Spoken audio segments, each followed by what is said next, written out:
Kasaragod Manjeshwaram ഓമഞ്ചൂരിൽ car ഡിവൈഡറിലേക്ക് ഇടിച്ചു കയറി 3 പേർക്ക് ദാരുണാന്ത്യം. കാസർഗോഡ് ബായ്ക്കട്ട സ്വദേശികളായ ജനാർദ്ദൻ, വരുൺ, കിഷൻ എന്നിവരാണ് മരിച്ചത്. അരുൺ പാറയ്ക്കൽ ഒരിക്കൽ കൂടി ചേരുകയാണ്. അരുൺ, മരിച്ചവരുടെ കൂടുതൽ വിശദാംശങ്ങൾ ലഭ്യമായിട്ടുണ്ടോ?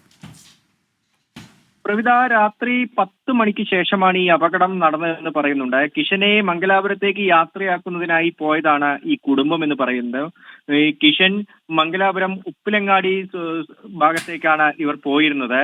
ഇതിനിടയിൽ കാറ് അമിത വേഗതയിലായിരുന്നു. ഈ പ്രദേശത്ത് സ്ട്രീറ്റ് ലൈറ്റ് ഒന്നും ഇല്ലാത്ത സ്ഥലമാണ്. പെട്ടെന്ന് ഒരു പാലം കഴിഞ്ഞാണ് ഈ അപകടം നടന്നിരിക്കുന്നത്. ഹൊസങ്കിടി വാമഞ്ചൂരാണ് ഈ അപകടം നടന്നിരിക്കുന്നത്. അവിടെ ഒരു എക്സൈസിന്റെ ചെക്ക് പോസ്റ്റ് ഒക്കെ ഉണ്ട്.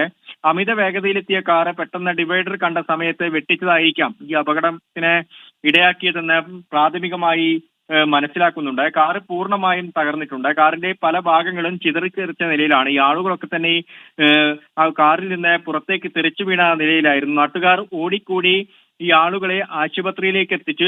ആ സമയത്താണ് 3 പേരുടെയും മരണം സ്ഥിരീകരിച്ചത്. ആശുപത്രിയിൽ എത്തുന്നതിന് മുൻപ് തന്നെ 3 പേരുടെയും മരണം സ്ഥിരീകരിച്ചിട്ടുണ്ട്. രത്തൻ ഉപ്പിലങ്ങാടി കർണാടക ഉപ്പിലങ്ങാടി സ്വദേശിയാണ്. അദ്ദേഹം ഇപ്പോൾ മംഗലാപുരത്തെ ആശുപത്രിയിൽ ചികിത്സയിലാണ്. ഗുരുതര പരിക്കുണ്ടെന്ന് പോലീസ് പറയുന്നുണ്ട്. ഇവർ ബന്ധുക്കളാണ്, കുടുംബക്കാരാണ്. ഈ ജനാർദ്ദനയുടെ മകനാണ് വരുൺ. ഇവർ ബന്ധുക്കളാണ്, കുടുംബക്കാരാണ് എന്ന് പോലീസ് പറയുന്നുണ്ട്. ഈ കിഷനെ മംഗലാപുരത്തേക്ക് ആക്കുന്നതിന് വേണ്ടിയാണ് ഇവർ യാത്ര പോയിരുന്നത്.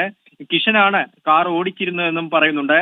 അമിത വേഗതയും ഒപ്പം ഈ നാഷണൽ ഹൈവേ നിർമ്മാണത്തിലെ അപാകതയും അപകടത്തിന് ഇടയാക്കിയെന്ന് നാട്ടുകാർ പറയുന്നുണ്ട്. എന്തായാലും രാത്രി 10 മണിക്ക് ശേഷമാണ് ഈ ഒരു വലിയ അപകടം ഉണ്ടായിരിക്കുന്നത്.